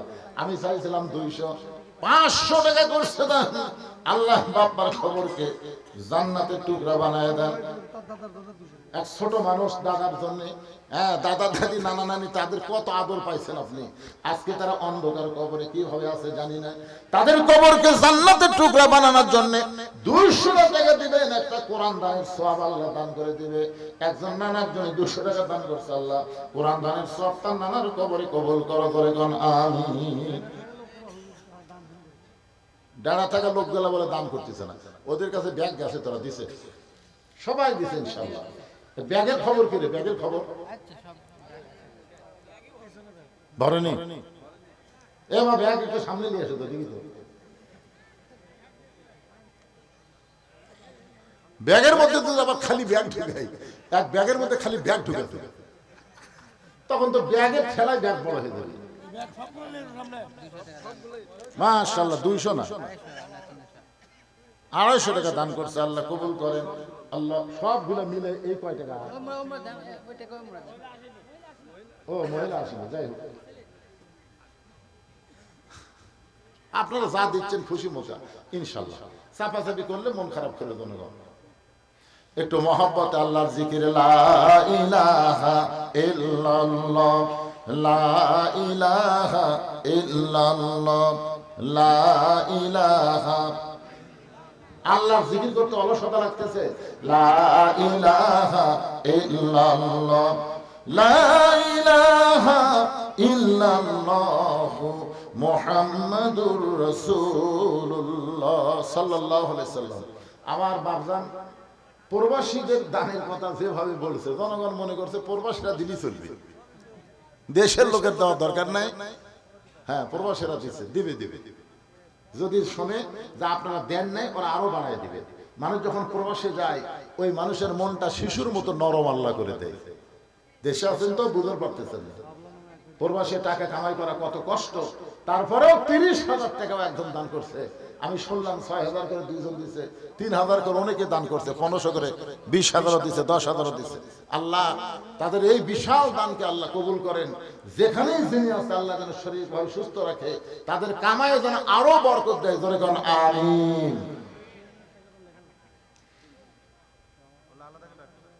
আবু জার গিফারি কোদাল নিয়ে ওই জান্নাতুল বাকির পূর্ব কোণায় গিয়ে দেখে সবুজ রঙের একটা বাতি জ্বলতেছে, যেই বাতির কোনো আলো নাই, যেই বাতির কোনো তার নাই, যেই বাতির কোনো সুইচ নাই, বিনা তারে বিনা সুইচে আমার আল্লাহ জোরে বলেন কে অটোমেটিক জ্বলাই দিয়েছে। আবু জার যখন লক্ষ্য করে দেখে ওই আলোর নিচে গোলাকার হয়ে আলো পড়ে নাই, চার কোনা কবরের মতন আলো পড়েছে। ওই আলোর মধ্যে কোদাল দিয়ে কবর খুঁড়তেছেন। কবর খুঁড়তে খুঁড়তে এক সময় আবু যর গিফারি আবেগে মুখ ফসকে বলে ফেলেছে, কবর তুই কি জানিস না কবর আজকে গভীর রাত্রে কবর খোঁড়ার কারণ কি? যাকে দাফন করা হবে, আল্লাহ নবীর মেয়ে হওয়ার পরেও নবী তাকে মায়ের মতন সম্মান দিয়েছে। কবর খবরদার বেয়াদবি করবি না। আজকে তোর মধ্যে যাকে দাফন করা হবে তার দুইটা সন্তানকে আল্লাহ জান্নাতের যুবকদের সর্দার বানাইছে। কোদাল দিয়ে কবর খুঁড়তে খুঁড়তে এক সময় আবু যর গিফারি বলে, কবর তুই কি জানিস গভীর রাত্রে কেন কবর খুঁড়তেছি? তোর মধ্যে যাকে দাফন করা হবে আলীর স্ত্রী ফাতেমাকে দাফন করা হবে। কবর খবরদার বেয়াদবি করিস না। এই কথা বলে আবার যখন কোদাল মারতে চায়, এমন সময় কবরের ভিতর থেকে আওয়াজ আসছে, আবু যর কার মা কার মেয়ে কার বিবি এইটা কবর দেখবে না। আমল যদি ভালো হয় কবর জান্নাতের বাগান হবে, আর আমল যদি খারাপ হয় কবর জাহান্নামের গর্ত হবে। আপনারা মনে করেন না এই কথাটা ফাতেমার জন্য বলছে? ফাতেমার জন্য না, আমরা যারাই কবরে যাব তাদের সবাইকে লক্ষ্য করে বলা হয়েছে, কার মা কার মেয়ে কার বিবি এইটা দেখা হবে না, দেখা হবে আমল যদি ভালো হয় কবর জাহান্নামের কি হবে গর্ত। আমল যদি ভালো হয় জান্নাতের টুকরা হয়ে যাবে, আমল যদি খারাপ হয় কবর জাহান্নামের গর্ত হবে। এই শব্দ আবু যর গিফারির কানে ঢোকার সঙ্গে সঙ্গে গোটা দেহ থর থর করে কম্পন শুরু হয়ে গেল, হাতের কোদাল পড়ে গেল, আর কবর খুঁড়তে পারলেন না। হযরত আলী গভীর রাত্রে ফাতেমার দেহটাকে নিজের কাঁধে করে নিয়ে ওই জান্নাতুল বাকিতে যাওয়ার চায়, কিন্তু ঘরের মধ্যে ঢুইকা থেকে অবাক কাণ্ড, ফাতেমা নিজে নিজেই গোসল করেছে। সুবহানাল্লাহ বলেন। ফাতেমারে কোন মেয়ে মানুষ গোসল করায় দেয় নাই, নিজের শেষ গোসলটা নিজেই করেছেন। এই কারণেই করেছেন ফাতেমা মেয়েদেরকেও পর্দা করে। ধরে কন্যা সুবহানাল্লাহ। খাদিজাতুল কুবরা বলে, আমার পেট থেকে ফাতেমা যখন জন্ম নিল আমি আশ্চর্য হয়ে গেলাম, আমার প্রসবের কোনো ব্যথাই হলো না। ফাতেমা দুনিয়াতে আসার পরে আমি তাকায় দেখি, আমি মা খাদিজা নিজ আমার মেয়ের দিকে তাকায় দেখি, ফাতেমা তার নিজের এই দুইটা হাত দিয়া তার ইজ্জত ঢেকে দুনিয়াতে ভূমিষ্ঠ হয়েছে। আমি মা খাদিজা কোনোদিন ফাতেমার ইজ্জত পর্যন্ত দেখতে পাই নাই। জোরে কন্যা সুবহানাল্লাহ। ফাতেমা নিজে নিজে কাফনের কাপড় পরেছে, নিজে নিজে কাফনের কাপড় পরে মাঝখানে নিজে শুয়ে দুই পাশে দুইটা সন্তানকে বুকে হাত দিয়ে ঘুমাইয়া দিছে। হাসান হোসেন যখন ঘুমায় গেছে এমন সময় ফাতেমা এই দুনিয়া থেকে বিদায় নিয়ে চলে গেছে। হযরত আলী ফাতেমার দেহখানা কাঁধে করে নিয়ে ওই জান্নাতুল বাকির পূর্ব কোণায় গিয়ে বলে, আবু যর কবর থেকে সরে যায়। আল্লাহ তাআলা আবু যরকে আগেই কবর থেকে খেদায় দিয়েছে। ফাতেমাকে দাফন করার পরে কবরের দিকে তাকায় বলতেছে, কবর আজকে তোর মধ্যে তাকে দাফন করলাম, আমি স্বামী হিসাবে সাক্ষী দিচ্ছি আমার বিবি হলেন সবচাইতে ভালো পর্দানিশী। ধরে কন্যা সুবহানাল্লাহ। আমি স্বামী হয়ে বলতেছি আমার ফাতেমা পর্দানিশী। কবর আমার ফাতেমা পর্দানিশী। ও দরদে আল্লাহ, আমার পর্দানিশী বিবি ফাতেমাকে তুমি কবুল করে নাও। যেই বলেছে কবুল করে নাও, আলী তাকায় দেখে সামনে কয়েকটা পুরাতন কবর দেখা যায়। এই মাত্র ফাতেমার কবর নিজের হাতে দিয়েছে, সেই কবরটার নাই। হযরত আলী আবার লক্ষ্য করে দেখলেন পুরাতন কবর দেখা যায়, নতুন কবর নাই। গোটা জান্নাতুল বাকি দৌড়ায় আর কান্দার বলে, ফাতেমার কবর ফাতেমার কবর। কে যেন বলতে চালি রে ফাতেমা পর্দানিশী, আমি আল্লাহ জহুরা ডিগ্রি দিয়া ফাতেমার কবরটাকে কিয়ামত পর্যন্ত পর্দা করে দিয়েছি। আমার মায়েরা যারা পর্দার অন্তরে বসে বসে শুনতেছেন, ওই ফাতেমার সঙ্গে যদি জান্নাতে যাবার চান, আমি মেয়েদেরকে বলতেছি ফাতেমার সিগনেচার ছাড়া একটা মেয়েও জান্নাতে যাওয়ার পারবে না। কারণ ফাতেমা হলো জান্নাতি নারীদের নেত্রী। এখন ফাতেমা তো যাকে তাকে সিগনেচার করবে না, কেবলমাত্র পর্দানিশী নারী যারা হবে তারাই ফাতেমার হাতের সিগনেচার পাবে। মায়েরা যা করছেন আজ থেকে শোনার পরে আপনার পর্দার ভিতরে থাকবেন। পুরুষেরা যা করছেন ফজরের নামাজ থেকে নামাজ শুরু করবেন। আর কথা কয় না। আপনারা মাগরিব এশার নামাজ কারা কারা পড়েননি হাত তোলেন, এ কথা আমি বলবো না, এ কথাই বলবো না। কারণ মাগরিব এশা কারা কারা পড়েননি হাত তুলবার বললে আপনারা শরম পাবেন। কিন্তু আজকের এই ওয়াজ শোনার পরে মরা লাগবে, বাঁচার কোনো বুদ্ধি নাই, যে কোনো সময় যাইতে হবে, এইটা বিশ্বাস করে কারা কারা ফজর পড়বেন না, কারা কারা ফজরের নামাজ পড়বেন না, তারা একটা হাত তোলেন। কোনটি? ওটা ভুল করে ইচ্ছা করে কেউ তুলবে না। তাহলে কি বুঝতেছেন? আজকের মসজিদের উন্নয়ন কল্পে মাহফিল, ফজরের সবাই যদি নামাজ পড়ে, মাহফিল কমিটি ধন্য হয়ে গেছে। এত টাকা খরচ করার পরেও তারা লস হয়নি, কারণ আজকের মাহফিলের কারণে যদি সবাই ফজরের নামাজ আদায় করে, ইনশাআল্লাহ আল্লাহ যদি দেয়, দুনিয়ার কেউ আটকাবার পারবে না। জোরে কোন কথা ঠিক কথা বলেন ভাইজান? হ্যাঁ, কোনো টেনশন নাই। এত আত্মীয় মসজিদ, বড় বড় মসজিদ মানুষের গোপন দানে হচ্ছে। অনেক বড় বড় মসজিদ কিন্তু এরকম ব্যাগের মধ্যে ভিক্ষা করে না, গোপন দানে অনেক বড় মসজিদ হচ্ছে। আল্লাহ তাআলা এই গ্রামের মসজিদকে কিয়ামত পর্যন্ত কবুল করুক। যার নামে মসজিদ আফতাব বিয়া, ওনার নাম আফতাব, দেখছেন ওনাকে আপনি? আচ্ছা, ওনার নামে আল্লাহর ঘর, আল্লাহ ঘরের ওসিলায় ওনাকেও জান্নাতি কবুল করেন, ওনার পরিবারের সবাইকে কবুল করুন। সকলে বলে আল্লাহুম্মা আমিন। জোরে বলে আল্লাহুম্মা আমিন। একজন 250, একজন 200 টাকা দান করছে, বাপ মার জন্য দোয়া চাই, আল্লাহ বাপ মার জন্য দোয়া কবুল করুন। সকলে বলে আমিন। ইস্তিগফার পর আস্তাগফিরুল্লাহ রাব্বি মিন কুল্লি জামবি ওয়া তুবু ইলাইহি, আস্তাগফিরুল্লাহ রাব্বি মিন কুল্লি জামবি ওয়া তুবু ইলাইহি, লা হাওলা ওয়ালা কুওয়াতা ইল্লা বিল্লাহিল আলিয়্যিল আযীম। আল্লাহুম্মা সাল্লি আলা মুহাম্মদ, আল্লাহুম্মা বারিক আলা মুহাম্মদ। এখন দোয়া হচ্ছে, দোয়ার পরে আপনাদের জন্য খাওয়া দাওয়ার ব্যবস্থা আছে। জি, নাই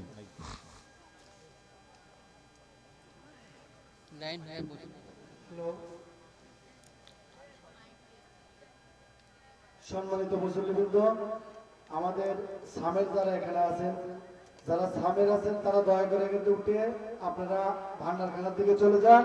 পাশাপাশি রাস্তার উপর কিছু অটো রাখছেন, যেটা আমাদের কাজের বিঘ্ন ঘটতেছে। আমার ওখান থেকে বলে গেল রাস্তার উপর কিছু অটো আছে, অটোগুলো দয়া করে যারা অটোওয়ালা আছেন তারা অটোগুলো টান দিয়ে নেন। আর আমাদের সামনে যে সব লোক বসে আছেন, তারা দয়া করে এখান থেকে উঠে একটু ভান্ডারখানার দিকে যান। আমাদের ছেলেপেলে এবং সামনে যারা আছেন দায়িত্বে, তারা দয়া করে উঠে ভান্ডারখানা চলে যান। তার মানে কেউ উঠলো না, এই গ্রামের কেউ নাই।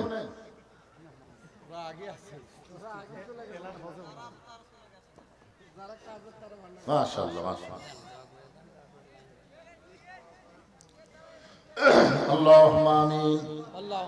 আল্লাহুম্মা আনতাস সালাম ওয়া মিনকাস সালাম, তাবারাকতা ইয়া যাল জালালি ওয়াল ইকরাম। আল্লাহ তাআলা আরামের বাড়ি, আরামের ঘুমকে বাদ দিয়ে লাফতোষকের মহব্বত কলিজা থেকে বের করে এই জান্নাতের বাগানে বসে বসে কোরআন হাদিস আলোচনা শোনার শেষে আমি গুনাহগারের সঙ্গে রহমতের দরজায় ফকির হয়ে দোকানে হাত তুলেছে। মেহেরবানি করে আজকের মাহফিল আমাদের সকলের হিদায়াতের জন্য, নাজাতের জন্য, জান্নাতের জন্য কবুল করো। এই মাহফিলের শুরু থেকে শেষ পর্যন্ত যত আলোচনা হয়েছে আল্লাহ, এর মধ্যে যদি ত্রুটি হয়, ভুল হয়, মাফ করে দিও। এর যা হাদিয়া মঞ্জুর করো, সোনার মদিনায় নবী পাকের রওজা মুবারকে আল্লাহ কবুল করে নিও। तमाम अंबिया किराम, আসহাবে কেরাম, তাবিঈন কেরাম, তাবা তাবিঈন কেরাম, तमाम পৃথিবীর মাটির নিচে যত মুমিন মুমিনা আছে আল্লাহ সকলের আরওয়াহ আর হাদিয়া কবুল করো। আমরা যারা হাত তুলেছি, আমাদের জনম দুঃখী মা যাদের কবরে গেছে, আমাদের দরদের বাবা আজকে যাদের কবরে রয়েছে আল্লাহ মেহেরবানি করে মা বাবার কবরকে জান্নাতের টুকরা কবুল করো। আমাদের দাদা দাদি, নানা নানি, আত্মীয় স্বজন, আমাদের আপনজন যারা কবরে গেছে আল্লাহ কবরবাসীদের মাফ করে দাও আল্লাহ। এই মাঝবাড়ি মন্ডল পাড়া তোমার বান্দা বান্দিরা কত কষ্ট করে মেহনত করে এত সুন্দর একটা আয়োজন করেছে আল্লাহ।